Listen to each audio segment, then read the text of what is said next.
so much, Keith. Current ice conditions are leading to an uptick in emergency rescues. The Door County Sheriff's Office tells Action 2 News they've responded to 4 ice rescue calls so far this year. New at 4, Emily Roberts joins us from the Door County shoreline ahead of a busy ice fishing season. There's only one ice fishing shanty out at Sugar Creek Park in Door County, and the sheriff's office tells me a pretty large crack in the ice just opened up near the boat landing. Chief Deputy Pat McCarty expects ice rescues to rise because he doesn't think conditions are going to improve anytime soon. McCarty and the Wisconsin Department of Natural Resources say they've seen a spike in ice rescues for a number of reasons, including warm temperatures, winds, and people taking to the ice when conditions aren't ideal.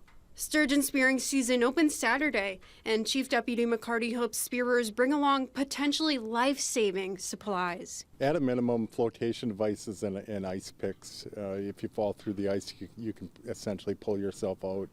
Hypothermia sets in relatively quickly, even in the cold water, where we're simply waiting for somebody to come and rescue you. A lot of times it's not an option.